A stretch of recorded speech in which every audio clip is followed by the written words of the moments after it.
We are the sons and daughters of the soul. We are resilient and forever forward-thinking. We ask for nothing else than the opportunity to live and to create the lives that we were meant to live. We want nothing but an equal chance at options and possibilities. The same possibilities and options to live out our potential as our fellow man. We want to be heard, understood, and expressive in our reality. We are the future. We are the creative. We are here.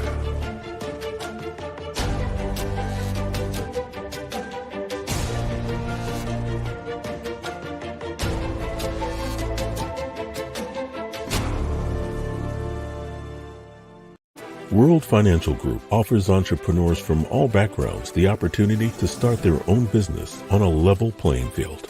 Dr. Jana Woodhouse, receiving the WCM Wall Street Pioneer Award by the United Black Wall Street of America, Inc., is one of those entrepreneurs. I see WFG and TFA as a place where African Americans with an entrepreneurial mindset can flourish.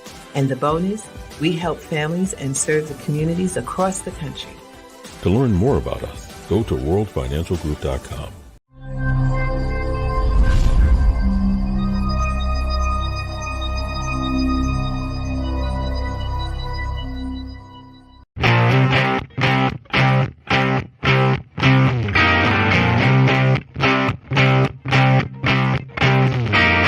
She was told that she couldn't play with the boys. She was told that they were too big, too rough, too strong. She was told to give up her dreams and move on. She was told to just be pretty, be quiet, be a lady. She was told that women had to stay on their side of the court, stay in your lane. Playing and competing with men was insane. She was told that men and women would never be equal. Dreaming like that would only be linked to your mind, to your soul. She never listened. She knew that their thinking was old. She is magic. She is the definition of spirit. She is what champions are made of. She is now.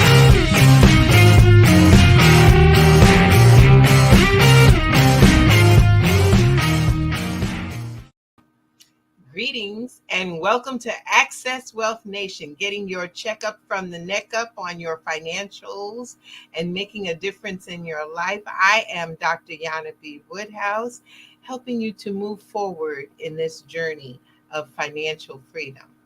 And of course, we're broadcast through the Soul City Broadcast Network and of course also on WHCR 90.3 FM, the voice of Harlem. So definitely, I'm glad to say and welcome to tune in to our session again. As I told you that we will be going through different levels to get you to the level of understanding how money works. That being said, of course, the offer is always standing that you can get the book, How Money Works, Stop Being a Sucker, distributed over 500,000 across this country.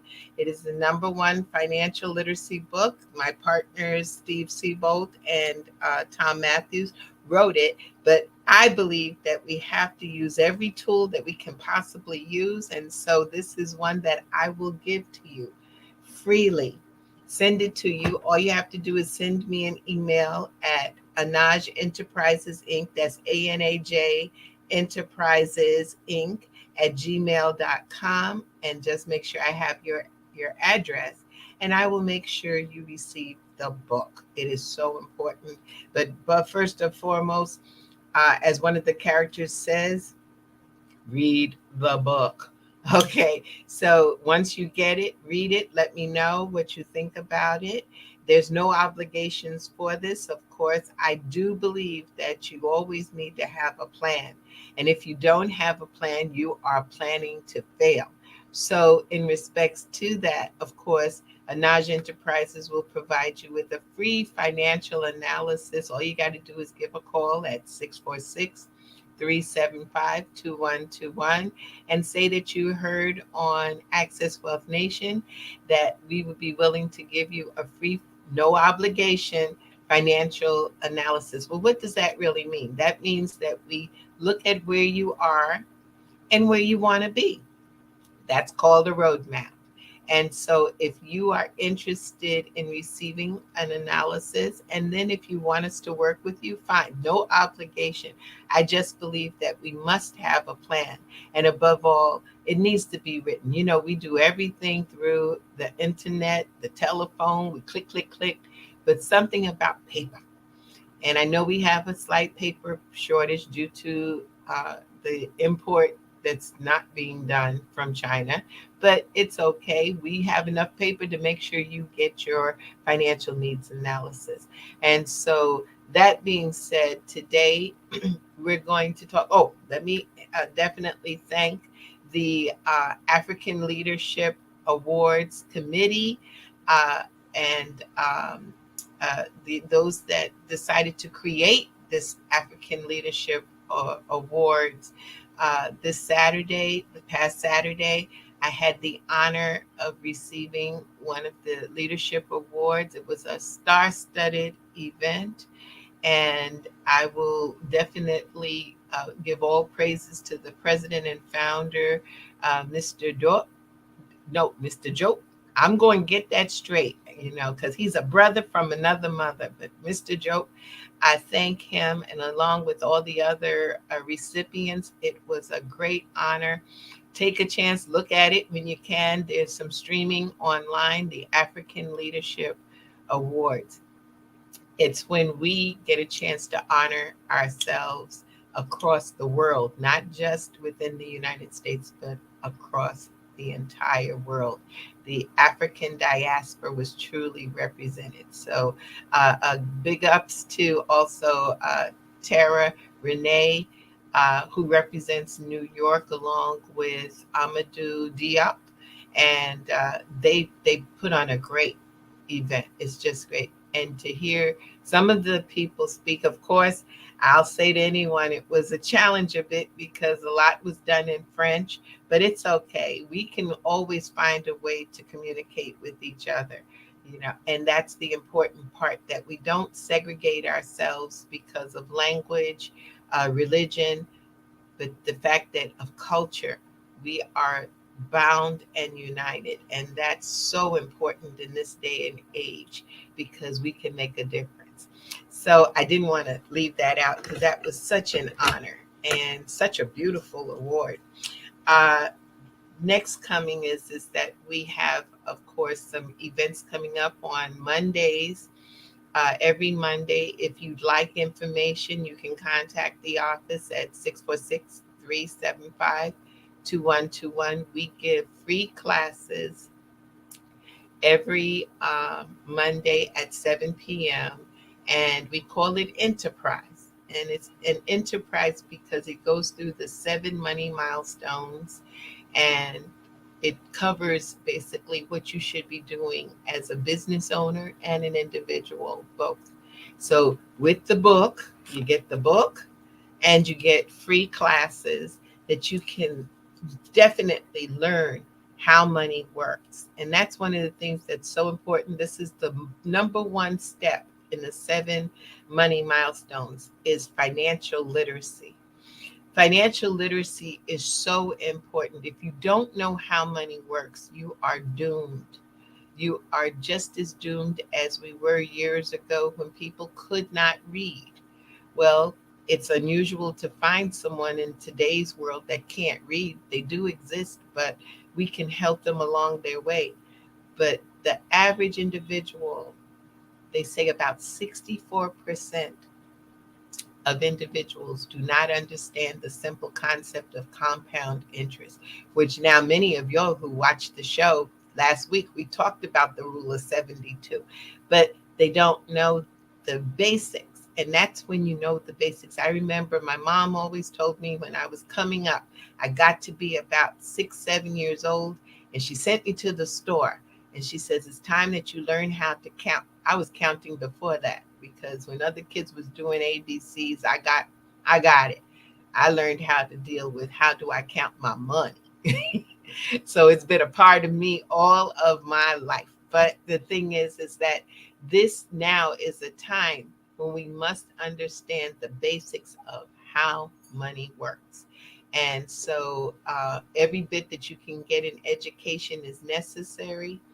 The fundamentals are important. And it is so powerful once you understand. I mean, we have all this news coming at us.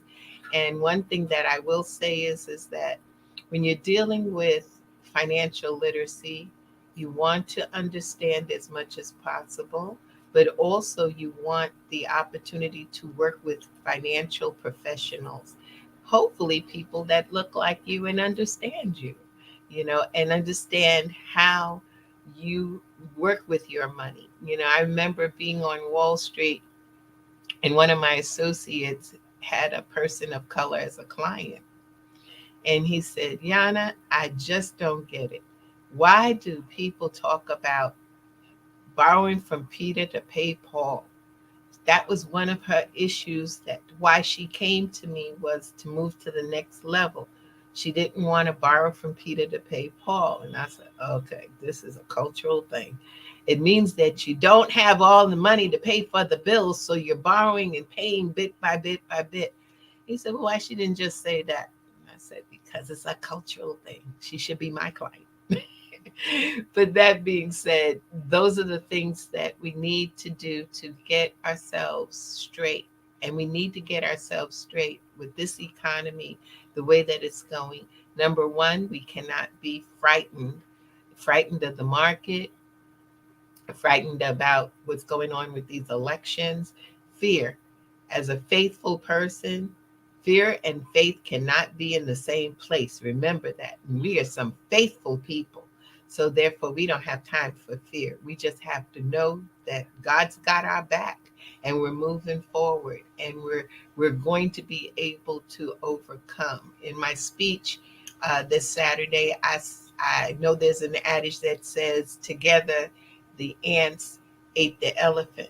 Well, there was an extra little adage to it, is that together the ants conquered the elephant. And we have to conquer financial illiteracy. It is so necessary in this day and age and at this time. And so, to assist us in this mission, because this is my heartfelt mission, and I'm glad to see other people on the mission and the route to make a difference. And so I have a special guest for us today. But before I mention anything, if you have any questions, comments, please put it in the comment section, and I'll be glad to be able to address it. Or again, my guest coming on will be able to address what's going on. It's I think they say it's almost 50 years since the song "What's Going On" was out. Well, that's what we have to do, is to find out what's going on and how do we make a difference. So, with no further ado, I have to bring on this special guest. You are so blessed and highly favored because of this. Is that we have Reverend Dennis Dillon, and I'd like to bring him on. Hi. How Well, are we?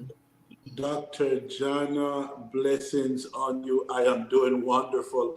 And I just want to say that I'm the one who is blessed and truly favored just to be in your presence and to be with you on Access Wealth Nation and Soul City. My pleasure, indeed an honor. Well, thank you so much for those kind words. Well, it's so great and a blessing to see someone who has the passion. And I saw you on another one of Soul City's shows, Urbanology. And I said, I need to talk with him, because now we have kindred souls.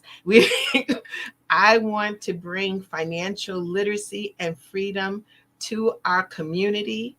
And I want to also, not only I'm doing it, but we have to get our businesses straight. We have to be about the business of being in business. It's interesting. Some time ago, I remember sitting in on a session, a business session, and the person kept talking about how you just, you get in business and you get all these write-offs and you got to show a loss. And I'm like, no, you got to show profit. there's things to do with this profit. We've got to go. So I understand, and you're going to tell us a little bit about it, is that you have an event taking place, I believe it's on the 17th and 18th of this month. Very powerful numbers. I know Lloyd Strayhorn is out there saying yay, yay to the, the 17th and the 18th. But during that time, we've got something called Resurgence 2022. So that being said, can you tell us a little bit about this Resurgence 2022? Well, let me just say, consistent with what you're talking about, that I do believe that the agenda, what needs to be at the top of Black America's agenda, and certainly Black people across the globe, but what needs to be at the top of the agenda, what needs to be the true civil rights movement, what ought to be the union organizing movement that we've seen in the 60s and 70s and even the 50s. But I believe it has to now be a financial literacy movement. It has to be an economic empowerment movement. And so we're committed to really play our role in really helping to get this message to our people and get it to the masses. It is key, it is critical. So Resurgence is really about the resurging of the Black economic power, the Black economic energy. Whether we're talking about Black Wall Street in America or we're going much further back and looking at the fact that it is Africa and African people across the globe that have set the economic path for the rest of the world. Our agenda and commitment, Dr. Jana, is really for us to create a resurge, a revival, a resparking, so that this new energy and this new movement really begin to take ground amongst our people.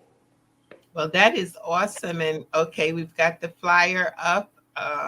The doors, it's a powerful event. You've got some great speakers. I saw Malik Yoba was there, Yes. George Frazier of yourself, because because we must understand that you have that wisdom, because you started the Christian Times. That's phenomenal, and it has lasted through the years. And even during a time when people stopped reading, didn't want to, and it was simplistic. The old adage says that if you want to hide something, put it in a book and or put it in the paper. But I do remember a very powerful individual here in New York, Rupert Murdoch, said that if we controlled the radio, the TV, and the newspapers, we controlled the minds of the people. And so we have Soul City with the TV network. We have WHCR. We have WBLS for the radio. And we have Christian Times in the paper that we can speak for ourselves. Yeah, absolutely. I think, one of the weak areas for Black people, and this is certainly an area that needs more attention, and I certainly, post this conference, want to again pull together, Black media outlets from all across the region and begin to look at how do we own our voices. It is troubling that for the most part we do not own our voices. So that's key. But as we talk about the 8 doors of access, and I won't necessarily go through all of them, but what we're really talking about with this is access to capital. How do we make sure that Black people have access to capital? I firmly believe that to whom we give our dollar is to whom we give our power. And for such a long period of time, and we continue to this very day, we've been giving our power to everybody else. Just to think that 7 banking institutions in the New York area control well over $200 billion of annual deposits from the Black community alone. and we can't get loans in a lot of cases are really some of the issues that we want to address. So we're happy that banking institutions are coming to the table. CDFIs, which are smaller institutions that are certified by the federal government to give smaller loans. We call them microloans to what we would probably call the conventionally unbankable. So even folks who are not qualified for conventional loans can come to this conference and begin to talk to these smaller micro lenders about lending opportunities. So access to capital is key. Access to corporate and government contracts. Just to think that there's about 3 corporations in the city of New York that owns $20 billion contracts with the city of New York. And we struggle.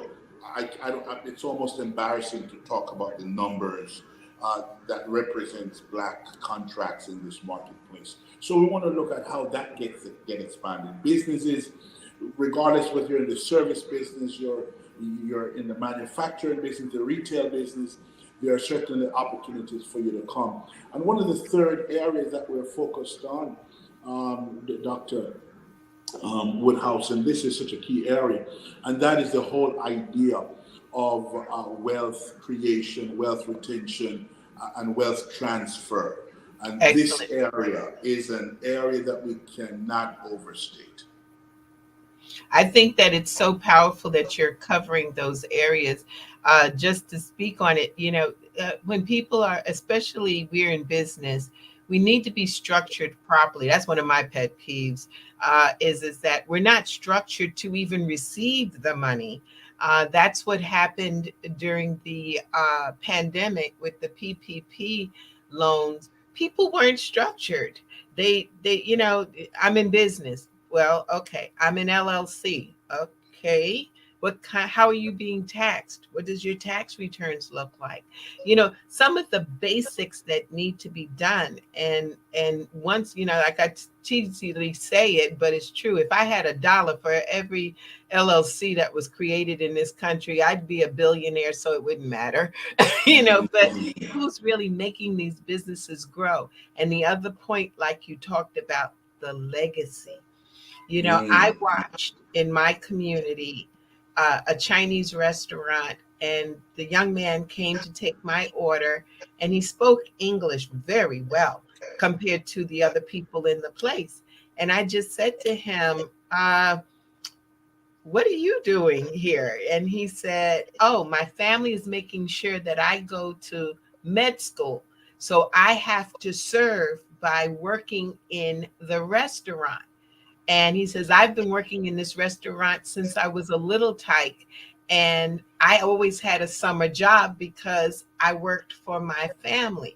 Okay, we need to get that consciousness, because someone told us that we were going to go and get a city job, but you can't hire your child for your city job unless what you're doing is to provide the abilities for people to start getting contracting from the government. These are the things that I'm very passionate about, is that they understand how money works, what taxes look like, how to pay your taxes. And then also, as you said, also is that you're building wealth. Well, when we build wealth, we have to learn how to build wealth where we don't have to pay taxes on all that money. I'm not against paying taxes. I just think the government should get their fair share. And that is not 50% of my money. That's right. And I think to your point, it is so key that we strengthen our focus. I talk about the need for a culture of commerce as opposed to a commerce of culture. And I think sadly in our community, we suffer from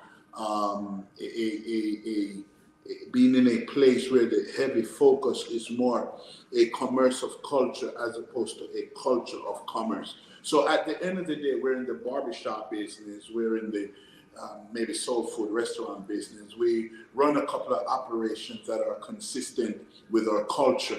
If we're even doing retail, guess what we're selling? We're selling African attire. And the fact of the matter, at the end of the day, we wear mainstream shoes, we wear mainstream underwear, we wear mainstream, blouses and shirts, and we sit on mainstream chairs and all of that stuff. So what's that journey to get us into the mainstream of business as opposed to just, and the reason for that is that it becomes so much easier for us to do the mom and pop when the heavy focus is more a commerce in culture as opposed to learning from the little children, as you stated, learning as babes, learning in the pews at our churches, learning in the basements of our worship spaces, a culture of commerce. And so I think that is just a key part of what needs to be developed. And I also believe that one of the things that we have to do, one of the areas that we have to reshift our focus. Years ago, during a series of lectures I was doing at Columbia University, I coined these terms. One is CSD, compulsive shopping disorder. How do we break that? How do we grow, get beyond that? How do we rise from that perspective? The second is a prognosis that I developed that is called GDS, government dependency syndrome. The whole idea of us having a perception that we have to, we need the government. So while, to your point, the Chinese are busy hiring their children in the summertime, we're busy going to the government to provide summer jobs for our children. So these are just some of the key areas that requires a re-inculcation, a re-education. And so the whole concept behind the Black Church Means Business conference, the Resurgence conference, is to really begin to do what Bob Marley talks so much about, and that is to emancipate ourselves from mental slavery, when we understand that none but ourselves can really free our minds. Oh, that is so powerful. So we've got 2 days of which you have the opportunity. Now, are they different on the 2 days, different things for people? Is there like a schedule of what people will receive? And I know also there's a website. Yes, for the 2 days there will be quite a number, and again, this is a resource-packed conference for the 2 days. Just the power people that's going to be there. There's probably going to be 50, 60 CEOs, presidents, CEOs of colleges and universities, businesses, not-for-profits, corporations that will be in the house. So the networking piece is going to be significant. The opportunity for folks to really gather resources is going to be key. But as the 2 days are broken down, there will be, yes, information session, but there will be some workshop sessions throughout the 2 days. So if you, for instance, want to learn and understand the process to become MWBE certified, information is how do you market your business? How do you create new opportunities, new market? If you're looking to borrow, how? What are the process to do that?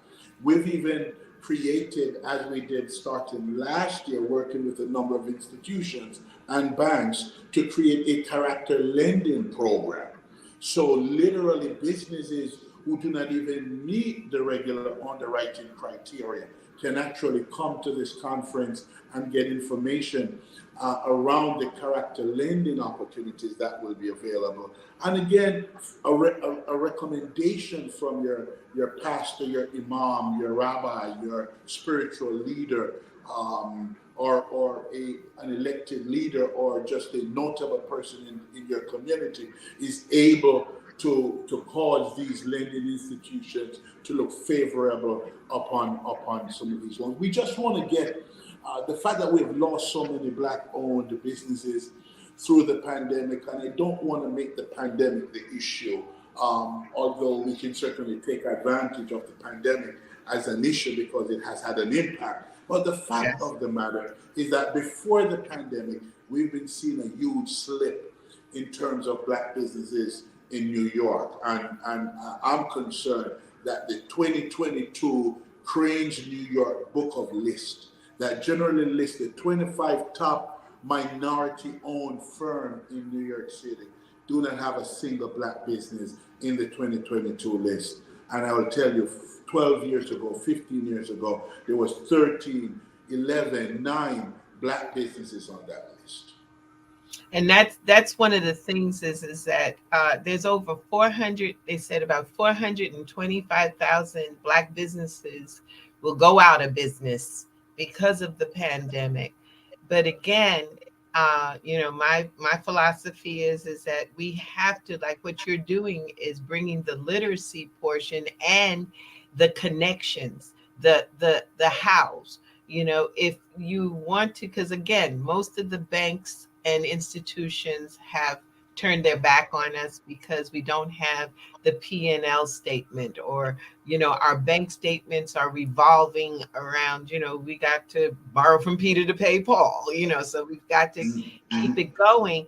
And they're like, yes, we understand, but you're not a viable entity. So you're saying that this will allow, these are some people who will at least look at the opportunity and hopefully help people to get some aspects. I remember there was a place, it was a Mexican restaurant in Harlem. This was about 20 years ago. And it was getting ready to close. And the owner said he just needed $25,000. Now, in my head, as an accountant and financial advisor, I was like, $25,000 is going to keep you open? That's your capitalization. And he looked at me, he didn't understand what I was talking about. I said, you need to be capitalized more. And you can, but it was a tight thing, and he wound up closing. And that's what's so sad is that, we stand up and we say, buy black. Okay, then you got to go find black, because it's hard to find it if people can't keep their businesses open. And then, I spoke at a conference at Jacob Javits some years ago, and I said, first rule is that we as black people, when we go to a black business, stop looking for the deal to cut the money down, pay whatever they're asking you for. But secondly, as business owners, we've got to learn to do this. Smile, make someone feel they're appreciated, that they're doing business with you. We can do this, and we will. What you're doing, this event, and I would implore people to, I know it's on a Thursday and a Friday. Now, if we were going to play the lotto, we were going to go have a party, it didn't matter what day it is. Well, this is the party to financial freedom. And need to come. You need to come out, support. It's a real nominal fee to get in. It's awesome. It's affordable. In today's world with inflation, I know people say it's the dollar's tight. Well, yeah, but this dollar will open up to more dollars, 2 days. And, it's a power room. If you had the opportunity to be with make movers and shakers, this is a place to be, because we don't always get that opportunity. You've put together some really powerful people, and even the mayor going to be there. I got some words for him. I'll be because he started out with financial literacy, and all of a sudden it's gone. And the fact of the matter, Dr. Woodhouse, there's so much that we have to do. Our former President Barack Obama made the point that it's up to you, it's up to me. It is to be, it's up to me. So each of us have to really take responsibility for this. But as you talk about access to capital, there are two sides to this.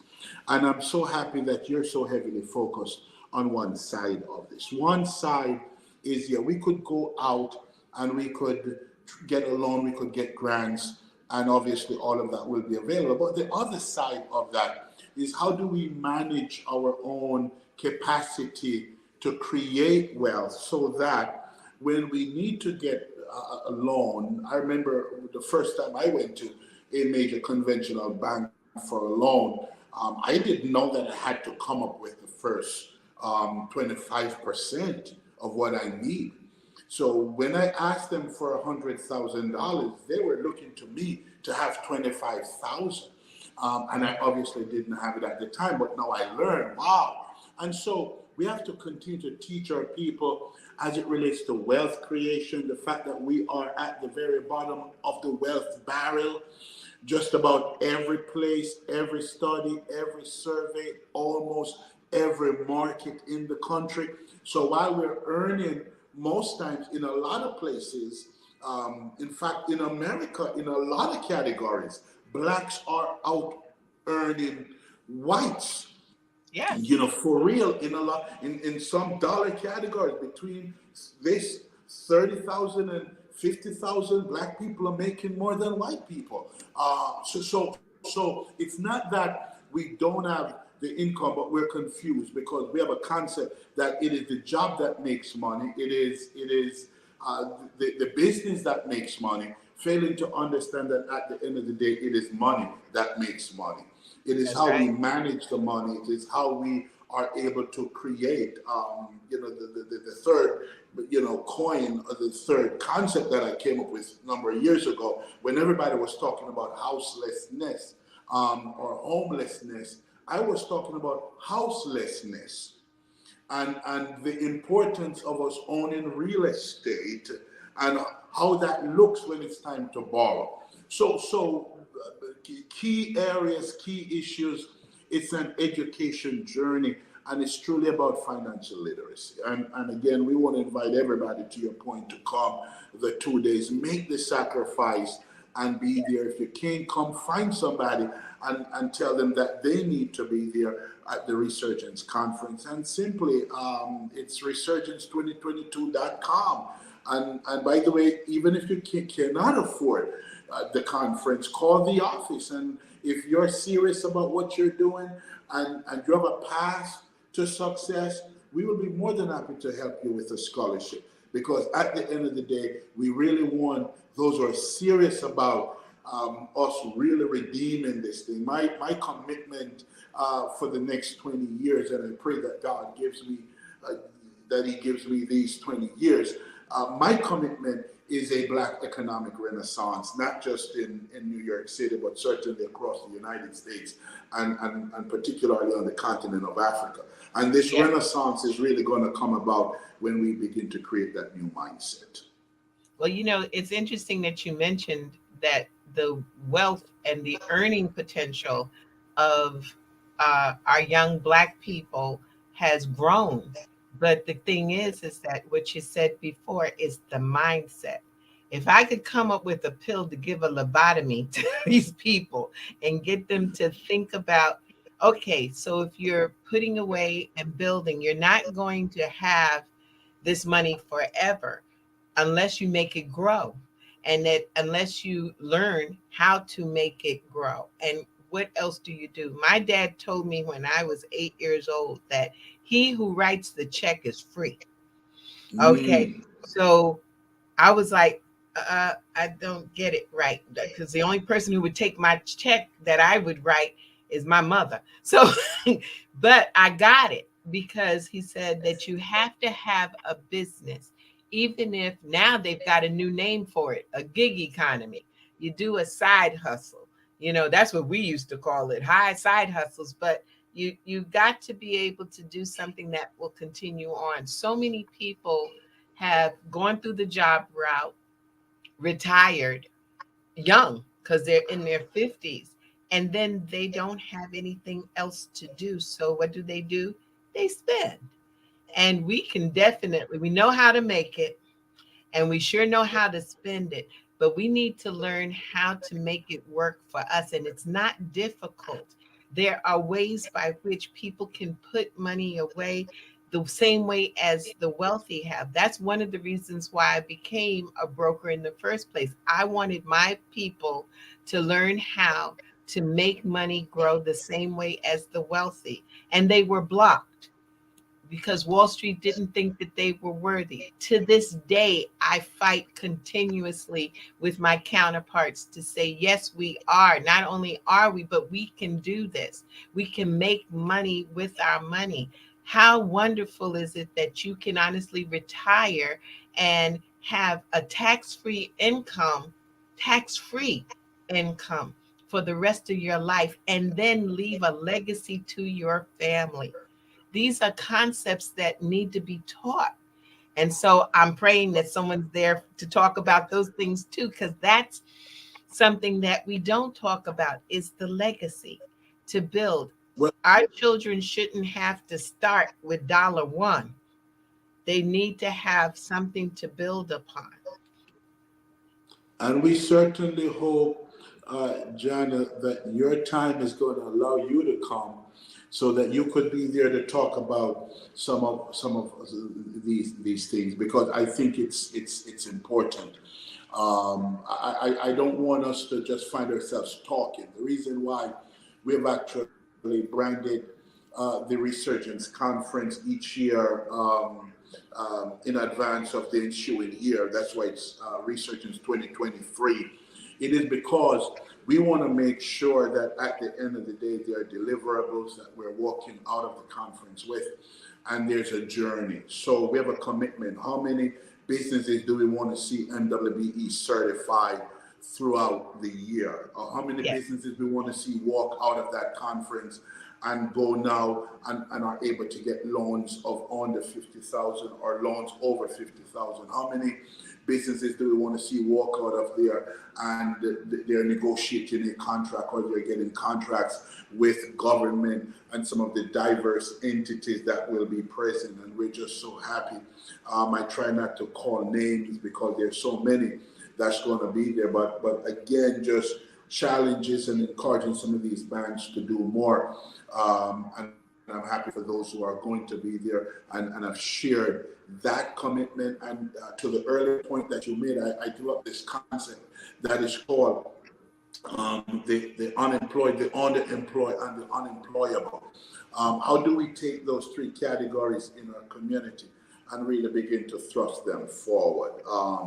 And so we want to make sure that opportunities are being provided in all categories. The unemployed, what are some of the options that we can now work with to get them employed? And to a great degree, self-employment, home-based businesses, other kind of opportunities. The underemployed, second and tertiary streams of income. Many of those will be offered and provided. So that moves you from a place of being unemployed, meaning that you're working, but you're not making enough money to function at a livable level or a comfortable livable level. And the third, and this is a huge category in our community. Most people don't know what I'm talking about when I mention the unemployable, but that's a huge group in our community. Whether the formerly incarcerated who can't get jobs because of their record, whether it's behavioral issues that prevent some people from working in the regular workforce. How do we help those individuals? Maybe you can create your own job. That's If right. you have a car and you're driving your car every day doing nothing, I mean, Uber might be a good job. Or by the way, why don't you, organize, get some contracts with some cleaning companies, and because the average cleaner don't clean their own clothes. They just have a brick and mortar where they're collecting your clothes. They're sending it to the real cleaners, collecting it and delivering it. Well, you can do that without a brick and mortar, just between your car, or buy a van and use a van to do it. So there are just tons of other things that our people can do, but it requires education at this level. I love that, because truly, yes, we have a high group of people that are in our community that may have made some mistakes in life, and they can't get employed. So they wind up back in that cycle because they have no other way to earn, or take care of their family. But I always talk to folks and I say, okay, what can you do at 7 o'clock in the morning and still do it at 7 o'clock at night? Have not stopped. That's your passion. Okay, now we got to find out how we're going to get somebody to pay you for it. And structure yourself, or even to the extent, okay, you have a situation where you were incarcerated and you might not be able to get the certain licenses. Guess what? There are other communities that have the same situation.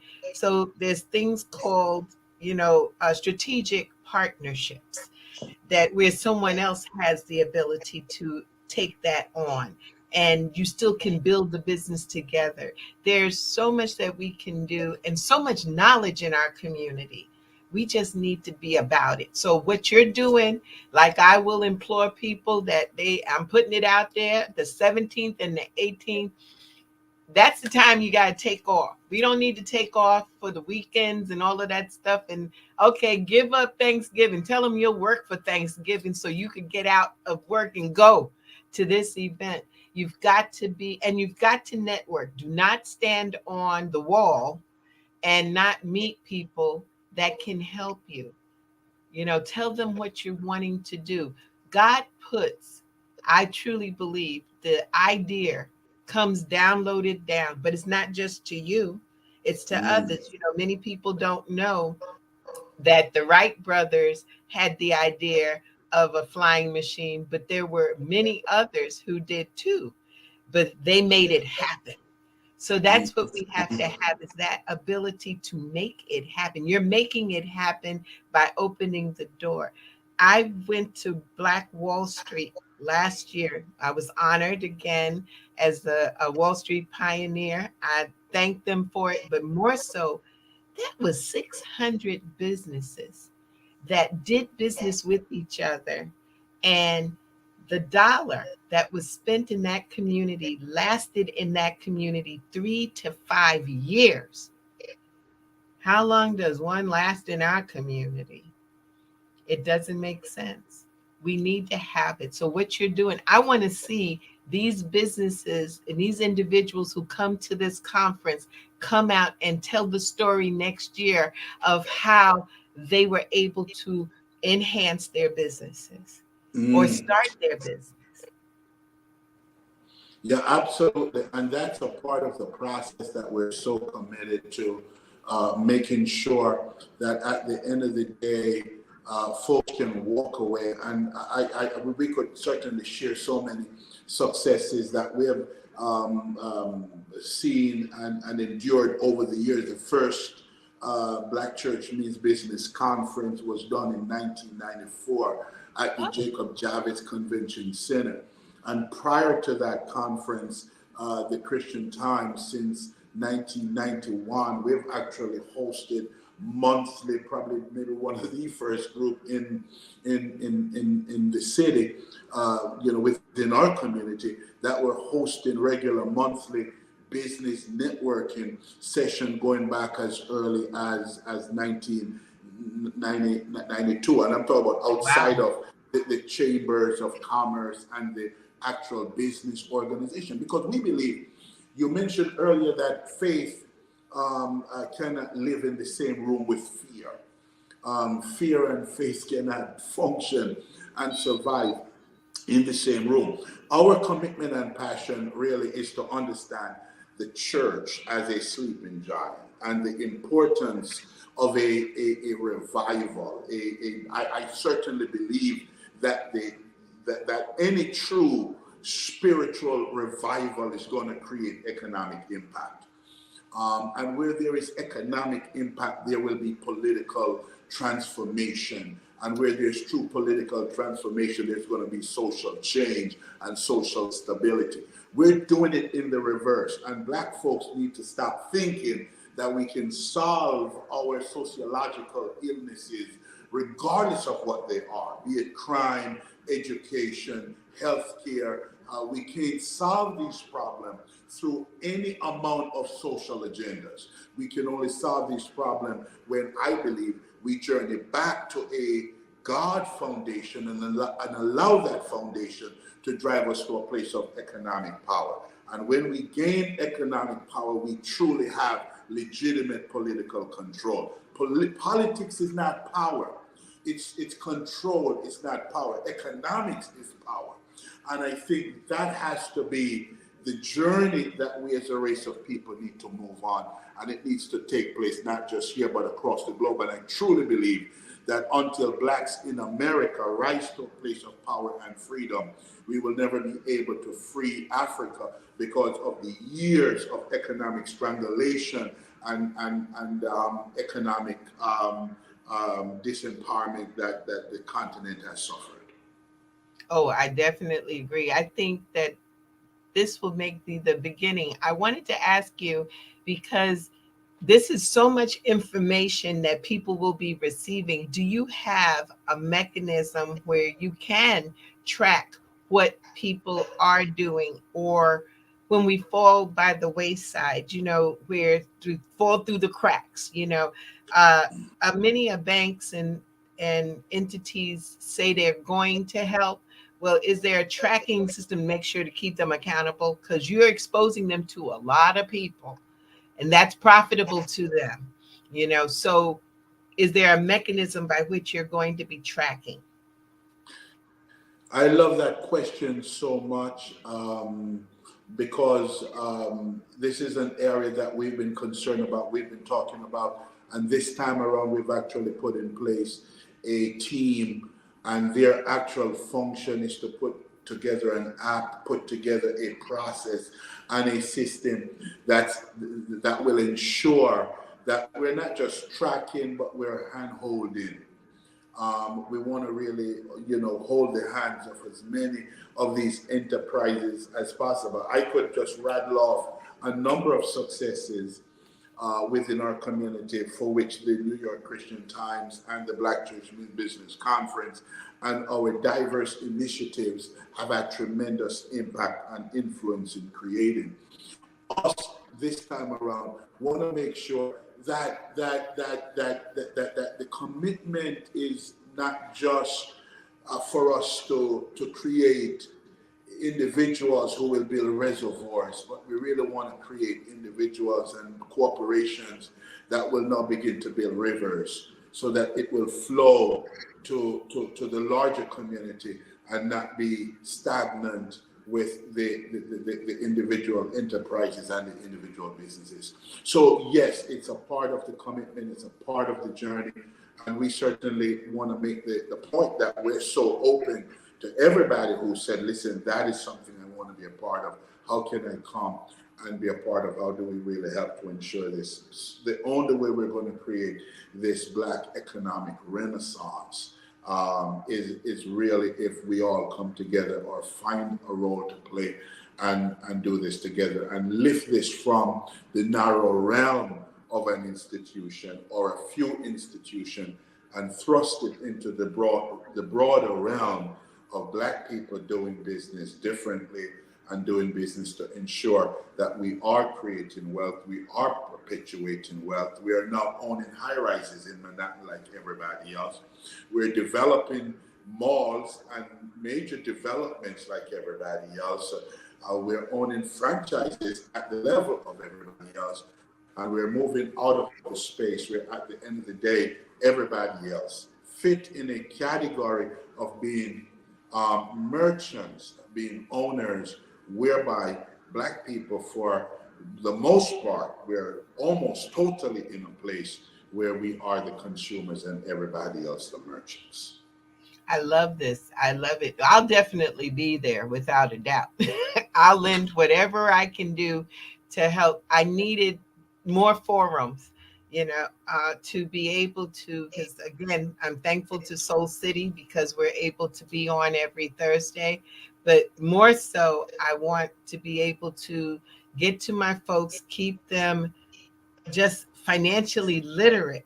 Even if they decide I want the journey of the broke, the job, it's okay. But what do you do with those funds? I want to see this. So whatever I can do, I definitely am open to doing it, helping out and educating, because once we know better, we're going to do better. But we got to know Yeah, better. absolutely. So we're committed.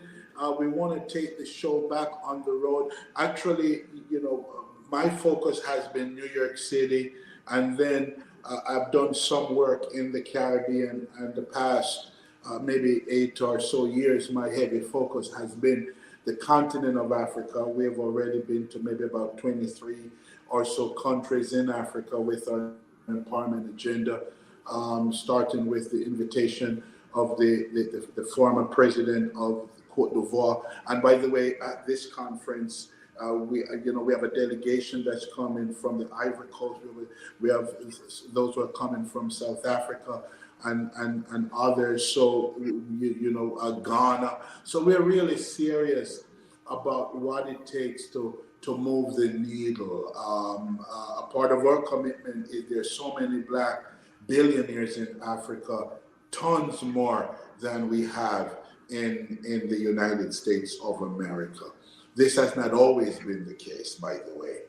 So we have to credit the fact that Black people and Africans, we've made some progress, particularly as we're breaking the colonization and the European stranglehold, and the journey, by the way, for us to work to ensure that there's not an Asian stranglehold that comes behind the European stranglehold is another part of the agenda. But at the end of the day, a free enterprise system is fine, but we have to work so much harder in making sure that our representation at the table is commensurate with our population, which is probably in close to 3 billion Black people across this globe. Without a doubt.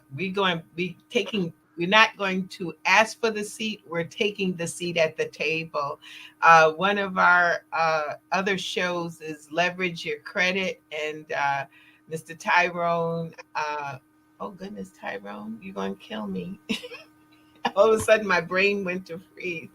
Well, Tyrone, as I always teasingly tell him, if you want to know about credit, you got to call on Tyrone. But Tyrone, so Tyrone is proficient with credit. There's no doubts about it. He is so powerful. And he just wrote that he's thanking you, for this opportunity, which he prays many individuals and businesses of color will take, advantage of it. But so he's going to call me tomorrow. So if you need anybody to talk about credit, there as well, yes. Mm-hmm. Credit and business credit, Tyrone is phenomenal with it, and especially getting businesses connected to the Dun and Bradstreet. We don't even think about it, but he did a session that talked about the fact that we only know about our own credit scores, but how about having your business with a credit score? Now you got 2 credit scores, and then you can build on that, So there's so much with that. Real estate, businesses movement, we get to change the world. Oh gosh, the time went by so fast. But I am so thankful to you. Definitely, I want to see this event skyrocket. I tell everybody, please make the time. Take the time. If you can't make both days, which I think you should, but if you can't make both days, make one. Take one. And when you get there, make sure you have a way by which you can connect and talk to people and gather information. And guess what? Alma John said it so well. She says, each one teach one, each one reach one. We've got to reach out. So once you come, if you got the opportunity to get there and then someone couldn't come, share the information and then make sure they can come the next time. But that's why I wanted to know about the find out how we're going to record this, because, this is so important, and I'm assuming also it's going to be streamed. Is there going to be a streaming? It will be streamed. I certainly want to talk to to Soul City so we could talk about that and have the media team to do that follow-up. But we're really excited about this. Again, it's the 17th and 18th. That's next week, Thursday and Friday. It will be at the Brooklyn Navy Yard. That is downtown Brooklyn, right over the Manhattan Bridge. Okay. So we're literally right on the Harlem River. So you could literally take the ferry there if you're in Lower Manhattan, or not just Lower Manhattan. Now you can get the ferry at 96th Street. You could get the ferry from Astoria, from Long Island City. No excuse. Wall Street, and you take the ferry to Brooklyn Navy Yard. You're there, So that's another way to get you, in addition to subway and everything else. So we certainly want to invite and encourage everyone to come and play a role. It's really us saying, let's go beyond talk. Let me come, let me play whatever role I can play. And again, those who need help, just give, maybe you could give a call to the office, let them know that you heard me and you want to come, but you can't afford to. But it's not a lot of money. But even if you can't afford to, we still want you to be there if you're serious. Yes. That's really what we're looking for. So I'll give that number, 718-638-6397, which is also on the screen. 718-638-6397 is the number to call. And I'll just leave my email. Don't want to be overwhelmed because it's crazy busy, but I'll leave it nonetheless. And I can transfer it because my email might be the easiest one to give you. And that is publisher@nychristiantimes.com.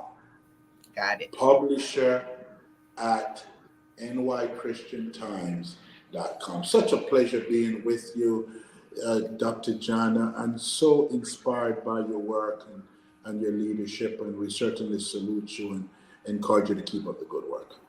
Thank you so much. And thank you, Reverend Dillon, for coming on board to Access Wealth Nation. This has been truly an honor. And then I'm going to have you back because you got to tell me the report of what's going on. We got to talk about this. Keep it going all year long so that people will be excited and do. As I always say is if we know better, we'll do better.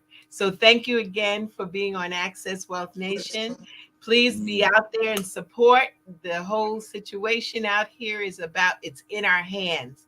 It's up to us. If it's to be, it's up to we. And so again, thank you again for being on Access Wealth Nation. Thank you for listening and joining in, and let's act. And also don't forget to get your checkup from the neck up and be financially free. Thank you again.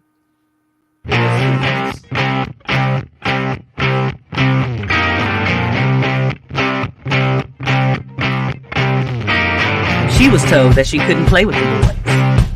She was told that they were too big, too rough, too strong. She was told to give up her dreams and move on. She was told to just be pretty, be quiet, be a lady. She was told that women had to stay on their side of the court, stay in your lane. Playing and competing with men was insane. She was told that men and women would never be equal. Dreaming like that would only be linked to your mind, to your soul. She never listened. She knew that their thinking was old. She is magic. She is the definition of spirit. She is what champions are made of. She is now.